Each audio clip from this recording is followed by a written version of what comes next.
The Galactic Union's Grand Assembly Hall was an architectural marvel, a floating, shimmering construct of glass and bureaucratic inefficiency. It hovered above the core of the Union's homeworld, a planet so obsessed with paperwork that some species theorized its surface was just one big filing cabinet. Inside, the hall was filled with the kind of creatures that made first contact a nightmare for human scientists: tentacled beings, exoskeleton-covered monstrosities, and at least 3 different species that communicated exclusively through interpretive dance. At the center of this illustrious mess sat Ambassador Hank Thompson, slouched in his chair, nursing a cup of coffee that had long since turned cold, but was still the only thing keeping him from strangling the nearest alien dignitary. His tie was slightly loose. His suit had the distinct appearance of something that had lost a fight with a laundromat, and his patience was officially out of stock. For the last time, Hank sighed, pinching the bridge of his nose. Humanity is not a planet of deranged primates wielding explosive sticks. Grand Arbiter Snulox, a gelatinous blob with a face that resembled a disappointed squid, shook his head. Ambassador Thompson, the Galactic Union takes military classification very seriously. Earth's so-called armed forces rely on primitive combustion-based projectiles. By our standards, your people are barely above slingshots and pointy sticks. Hank took a long sip of coffee, debating whether it was worth throwing the cup at Snulox's smug, jiggling form. So, let me get this straight. You're saying our weapons don't qualify as advanced warfare because we don't use plasma rifles and energy shields? Correct, Snulox said, puffing himself up. True military forces, like the mighty Braglock's empire, employ proper energy-based weaponry, personal deflector barriers, and honorable battlefield formations. Your tactics involve, he glanced at a holographic report, hiding in foliage, attacking from unexpected angles, and, placing C4 inside enemy supply rations. That was one time, Hank muttered. And yet, despite your lack of sophistication, a deep voice boomed from the other end of the chamber, you dare to request recognition as a military power? General Cragg of the Braglock's empire stood, flexing all 8 of his muscled arms at once, an intimidation tactic that would have worked better if Hank wasn't already dead inside from years of diplomatic meetings. The general's armor gleamed under the chamber's lights, and his massive tusks curled upward in a sneer. Our warriors train from birth, Cragg declared. They are genetically engineered for battle. We have crushed empires, conquered worlds, and bathed entire civilizations in the flames of war. Hank checked his watch. This was already taking too long. Uh-huh, he said, taking another sip of coffee. That's nice. Look, General Crunchwrap, Cragg, whatever. I get that you're all very impressed with yourselves, but here's the thing. Earth's military isn't about honor or tradition. We're about winning. The room fell silent. A few aliens shifted uncomfortably. Snulox made a gurgling noise of disapproval. Cragg laughed, a deep, booming sound that reverberated through the chamber. Winning? With what? Your primitive tactics? Yeah, Hank said. And I'm willing to prove it. Let's have a demonstration. Your best against ours. The chamber erupted into murmurs, gasps, and at least one species emitting a sound that Hank assumed was their version of a nervous fart. Cragg's eyes narrowed. A combat simulation? Hank shrugged. Call it what you want. Just don't cry when your guys start losing. Snulox gurgled louder. Ambassador, this is highly irregular. What's irregular, Hank interrupted, is you all sitting here thinking we're a joke. So let's settle it. A combat match. Your elite Braglock's warriors against a hand-picked squad of ours. Cragg leaned forward, mandibles clicking. And when my warriors crush yours? Hank smiled, the kind of slow, tired grin that made even the most self-assured aliens feel uneasy. Then I'll personally admit Earth has no business calling itself a military power. The Braglock's general bared his fangs in satisfaction. Fine. We accept. Snulox looked like he was about to faint, assuming his species was capable of it. This is This is a terrible idea. You are aware the Braglock's empire is undefeated in combat scenarios? Cool, Hank said, stretching. I'll let the guys know. What guys? Snulox demanded. Hank finished his coffee. In one long, dramatic gulp. Oh, just a few good men. 12 hours later, deep within the Galactic Union's state-of-the-art combat simulation chamber, a team of elite Braglock's warriors stood ready.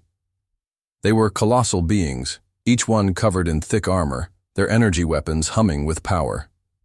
They towered over the arena floor, confident, unwavering, prepared for anything except what was coming. The viewing chamber was packed with diplomats, generals, and alien dignitaries, all waiting to see what kind of pathetic spectacle Earth's so-called warriors would provide. Crag sat at the front, arms folded, a smug grin plastered across his face. Hank sat beside him, sipping his fourth coffee of the day. "Where are your warriors?" Crag asked, frowning. Hank checked his watch. "They're already in there." Crag blinked. "That's impossible. The entrance hasn't even opened." Then the lights flickered. One of the Braglock's warriors, a massive brute nearly 10 feet tall, suddenly staggered. His weapon fell to the ground with a loud clatter. He collapsed. Silence. Then another warrior groaned, clutching at his back, only for an unseen force to yank his feet out from under him. He hit the ground with a heavy thud. The viewing audience shifted in confusion. The Braglock's warriors turned, scanning the empty arena, weapons raised. Then, bam! Another one fell. Crag's grin faltered. "What is happening?" Hank smirked. From the shadows of the arena, a figure emerged. Dressed in tactical gear, carrying what looked like an old-fashioned rifle slung over his shoulder, Lieutenant Jake Blizzard Reynolds casually strolled forward, chewing a stick of gum. "Yo," he said, looking around. "Is this it?" One of the remaining Braglock's warriors whirled, raising his plasma rifle. Jake sighed. A single shot rang out. The warrior's weapon exploded in his hands. He screamed, dropping to his knees. In the viewing chamber, Crag shot to his feet. "What trickery is this?" Jake looked up at the viewing screen, smirking. "Tactics," he said. From behind him, more figures materialized. Petty Officer Miguel Rico Hernandez already chuckling, and 2 more SEALs, adjusting their gear. The remaining Braglock's warriors turned, desperately scanning for targets, too. Late, a blur of motion. One Braglock's went down, a flash of steel. Another cried out in pain. Hank leaned back in his seat, sipping his coffee. "So, still think we're primitive?" Crag could only watch in horror as his elite warriors, the best the galaxy had to offer, were systematically dismantled by 5 humans in camo pants, and they hadn't even broken a sweat. The Galactic Union's Grand Assembly Hall was in chaos. Aliens from across the known universe watched in stunned silence as the simulation battlefield played out in real time before them. The best warriors of the Braglock's empire, creatures, bred for war, trained from birth in combat arts, equipped with the most advanced weaponry known to their kind, were currently flailing around like a bunch of blindfolded toddlers trying to catch a greased-up space chicken.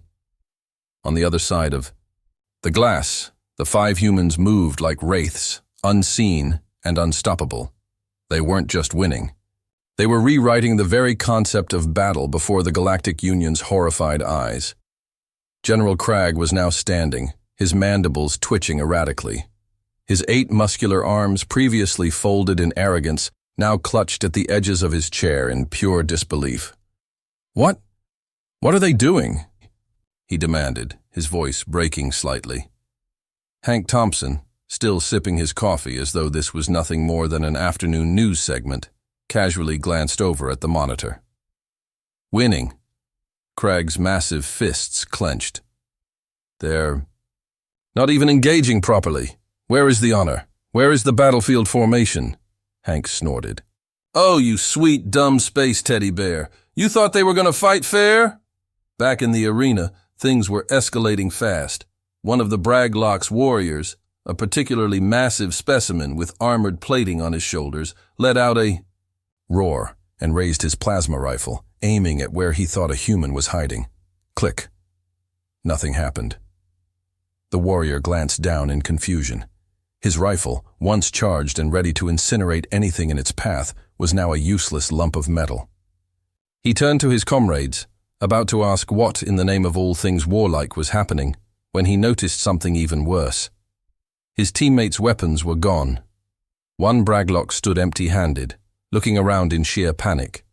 Another was gripping his sidearm, only to find the power core missing.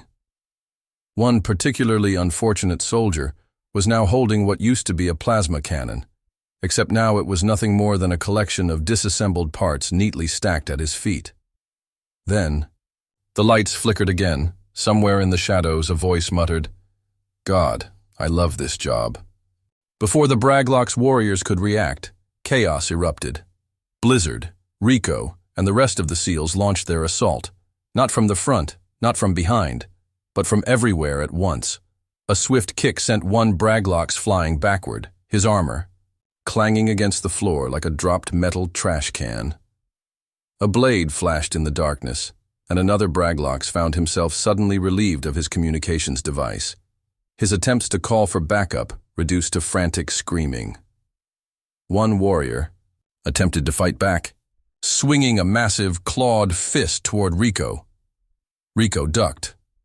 Then he sidestepped. Then, in what was perhaps the most humiliating moment of the Braglock species' history, he reached forward, snatched the warrior's belt, yanked his pants down, and left him toppling over his own feet in the most undignified fashion possible. From the viewing chamber, a collective gasp of horror rippled through the audience. Hank nodded in appreciation. Classic. Crag, however, was no longer just shocked. He was livid. His massive fists slammed against the control panel. "No! This is impossible! They are cheating! They must be cheating!" Snulox, for the first time in his long bureaucratic career, seemed at a complete loss for words. His gelatinous form quivered in absolute disbelief as he turned to the ambassador. This isn't how warfare works," Hank grinned. "Says who?" Back in the arena, things were not looking good for the Braglock's warriors. They were confused, disoriented, and absolutely not having a good time. The SEALs, on the other hand, were having a blast. Blizzard casually sauntered past one particularly large warrior, gave him a hard slap on the back, and kept walking. A second later, the warrior collapsed to the floor, unconscious. A small, expertly placed shock device had been left behind on his armor, frying his neural interface like an overcooked space chicken. Rico, meanwhile, had taken the liberty of piling up the remaining Braglock's weapons into a neat little pyramid in the middle of the battlefield. "You guys don't mind if we keep these, right?" he called out, cracking his knuckles. One of the, Braglocks, now completely weaponless, lunged at him in pure desperation. Rico simply took one step to the side, let the brute stumble past, and then smacked him in the back of the head. The warrior dropped like a sack of intergalactic potatoes. Jake Blizzard. Reynolds leaned down next to one of the groaning warriors, tapping him lightly on the cheek. "Hey, buddy. Quick question. On a scale of 1 to oh crap, how badly do you regret this?" The Braglocks let out a weak, defeated whimper. Blizzard nodded, satisfied. "Thought so." By the time the last warrior hit the ground, the entire Galactic Union chamber was silent. No one spoke. No one moved. Then, in a moment that would later be archived in the annals of galactic history, one of the unconscious Braglock's warriors twitched, rolled over, and whispered something so soft, so broken, that it sent shivers down every alien spine. In the room. "Please. No more." The screen cut to black. Silence. Then, ever so slowly, Hank turned to Crag. "So," he said, swirling the last remnants of his coffee, "are we a military power now, or do you want to go for round 2? Crag's face was frozen in sheer, unfiltered horror. His massive frame trembled as he opened his mouth, closed it, and then opened it again, unable to find the words. Snulox, his bureaucratic mind utterly shattered, simply collapsed onto his own gelatinous form with a wet, squelching noise. The viewing audience? They weren't even breathing. And Hank? Hank just leaned back, smirked, and let the silence do the talking. The Galactic Union's Grand Assembly Hall was no longer the bastion of order and decorum it had once been. What had started as a simple demonstration had spiraled into an existential crisis of galactic proportions. The best warriors of the Braglocks, Empire, previously hailed as the most unstoppable force in the known universe, were currently lying in the combat arena in various states of unconsciousness, humiliation, and, if their whimpering was any indication, profound emotional trauma. And yet, the true damage wasn't to the Braglocks alone. The entire Galactic Union, species that had stood as the dominant powers in the galaxy for centuries, had just watched 5 humans systematically dismantle an elite force without breaking a sweat. The implications were terrifying. Ambassador Hank Thompson sipped his now lukewarm coffee, waiting patiently as the stunned silence stretched on. His gaze flicked to General Cragg, who looked like he'd aged 10 years in the span of a few minutes. The once proud warlord was now gripping the edge of his seat with the same fragile desperation of a man realizing his entire existence had been built on a lie. "So," Hank finally said, setting his cup down with a deliberate clink, "are we going to sit here in awkward silence all day? Or does someone want to admit that Earth deserves military recognition?" No one responded. Across the chamber, several alien diplomats were exchanging panicked glances. Others were rapidly typing on holographic pads, presumably drafting emergency reports, while a few looked like they were about to start hyperventilating into whatever their species used as paper bags.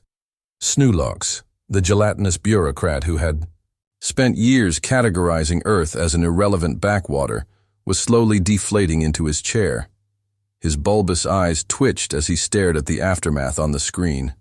Cragg, still trembling, finally turned to Hank. This is not possible." Hank raised an eyebrow. "Oh, it's possible, all right." The Braglocks general bared his fangs, struggling to hold on to the last shreds of his dignity. "Your warriors did not fight with honor. They used deception.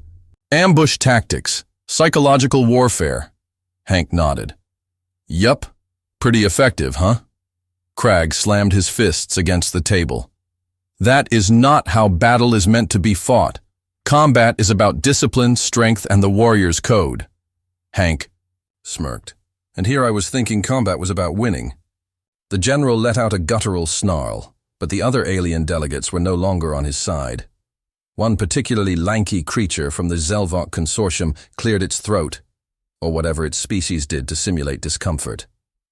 "Ambassador Thompson," it said cautiously, "forgive my ignorance, but how many warriors does Earth possess?"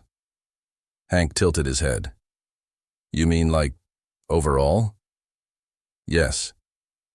Hank leaned back, stretching out his arms. Let's see. We've got our Army, Navy, Air Force, Marines, Space Force. Oh, and these guys. These were just a handful of our Navy SEALs. We've got thousands more of them. Thousands." The word hit the chamber like a thunderclap. Cragg's mandibles clicked frantically. Snulox turned a slightly paler shade of blue. Several dignitaries had begun nervously whispering among themselves, their collective paranoia skyrocketing with every passing second. The Zelvok delegate shifted uneasily. "And these SEALs, they are all as skilled as the ones we just witnessed?" Hank scratched his chin. "Well, I mean, some are even better." The silence deepened into something far worse. Hank waited, watching the panic spread like wildfire. The Galactic Union had spent years dismissing humanity as a primitive nuisance. Now they were realizing, far too late, that they had been sitting next to a loaded gun this entire time. A bureaucratic aide, shaking so badly that he nearly dropped his datapad, finally spoke up. "Ambassador Thompson, if Earth's warriors are truly this formidable, why have you not expanded?" Hank chuckled. "You mean, why haven't we started conquering planets and carving out an empire?" The aide hesitated, then nodded. Hank shrugged. Too much paperwork. You ever try running an empire?" "No thanks." A few species that had built their civilizations through war visibly recoiled. The idea that a species could be that dangerous, yet have no interest in conquest, was somehow even more terrifying than if Earth had been actively seeking war. Hank leaned forward. Look, here's the deal. Earth's not interested in galactic domination. We don't want to enslave your people, steal your resources, or force anyone to worship our weird reality TV stars. All we want is fair recognition. So, are we going to get it, or do we need to schedule another little demonstration? Crag growled, but said nothing. His warriors were still unconscious. He had no ground left to stand on. Snulox, finally snapping out of his bureaucratic stupor, frantically tapped at his console. I will make the necessary adjustments to our military classifications at once. Hank nodded approvingly. Smart. Move. A nervous diplomat raised a trembling appendage. And what if another species were to attack Earth? Hank smirked. Then they'd learn the same lesson you all just did. The hard way. Across the chamber, the lesson was sinking in. Governments that had once viewed Earth as a joke were now frantically recalculating their diplomatic strategies. The Braglocks, Empire, they were no longer the biggest, baddest warriors in the galaxy. That title now belonged to Earth, and it wasn't even close. As the assembly descended into panicked discussions, Hank stood, dusted off his suit, and stretched. Welp, glad we got that settled. Now, if you'll excuse me, I'm going to find some better coffee. You aliens really need to work on that. Blizzard's voice crackled through Hank's communicator. Yo, boss, we wrapping this up? Hank smirked. Yup. Good work, gentlemen. Any chance we can grab some alien snacks on the way out? I hear the Zelvok make some killer nachos. Hank chuckled, glancing back at the traumatized assembly of intergalactic leaders. I think we've earned a victory meal. As the SEALs casually strolled out of the combat arena, leaving the remains of the Braglocks warriors behind, one thing became clear. The galaxy would never look at Earth the same way again. The Galactic Union had never been this quiet. Not during the signing of the Great Cosmic Accord, not during the discovery of artificial wormhole travel, not even when the Zelvok ambassador accidentally triggered a diplomatic crisis by mistaking the Grand Arbiter's wife for a decorative floor mat. No, this silence was different. It wasn't the silence of confusion. It wasn't even the silence of shock. It was the silence of sheer, unfiltered terror. The broadcast of Earth's so-called demonstration had spread like wildfire across the Union's networks. Millions of alien citizens had tuned in, expecting to laugh at the primitive creatures from the backwater planet who still relied on bang-bang sticks instead of energy weapons. Instead, they had watched in mounting horror as 5 humans systematically dismantled an elite Braglocks war squad like they were knocking over bowling pins. Now, as the assembly sat in a stunned, horrified daze, Hank Thompson leaned back in his chair, nursing yet another cup of coffee. The smug satisfaction of a man who had just turned the entire galaxy upside down. The Braglocks' General Crag was still standing. Barely. His once imposing frame sagged, his massive muscles slack with defeat. His mandibles twitched as his brain tried and failed to process what had just happened. His warriors, his legendary genetically enhanced, death-bringing warriors, were gone. Not dead. No, that would have been merciful. They had been humiliated. Some were still unconscious. One was tied to a tree with his own belt. Another was gently rocking back and forth, quietly murmuring what was most likely a Braglock's prayer for mental recovery. It was over. And yet, the consequences of this battle were only beginning. The first to speak was Grand Arbiter Snulox, whose gelatinous body was trembling so violently that a small portion of his mass had oozed off his seat. This is a crisis of the highest magnitude, he gurgled, his voice a warbling mess of bureaucratic distress. A delegation of alien diplomats erupted into panicked discussions. Some were frantically updating their military reports. Others were whispering to their advisors, trying to determine whether immediate surrender to Earth would be considered a reasonable political move. The Zelvok representative, still visibly pale, cleared his throat, or whatever equivalent his species had. "Ambassador Thompson, surely you understand what this means." Hank took a slow sip of coffee, savoring the moment. "Enlighten me." The Zelvok gestured wildly toward the display screens that still showed the aftermath of the battle. This demonstration, it proves that Earth's warriors are not just effective, they are monsters." Rico's voice crackled over Hank's communicator. "Did we just get called monsters? That's a compliment, right?" Hank smirked, but kept his attention on the panicked aliens. Another delegate, a three-eyed amphibian from the Sulcari Dominion, let out a strangled croak. "The Braglocks were the most powerful warriors in the known galaxy. If your kind defeated them with 5 soldiers, then what could an army of humans do?" Hank shrugged. "Depends. What did you have in mind?" The amphibian shuddered. We must rethink all military strategy, every system, every war doctrine. If even a fraction of your species is this effective, then the balance of power in the galaxy has shifted overnight." The Galactic Union, a governing body that had prided itself on stability for millennia, was falling apart in real time. Hank watched with mild amusement as Snulox gurgled in despair, flopping over his datapad. "We must immediately discuss Earth's place in the Union, diplomatic treaties, non-aggression pacts." At the mention of treaties, the room froze. Then the panic turned into something far more desperate. Suddenly, everyone was speaking at once. "Must secure an alliance with Earth at once.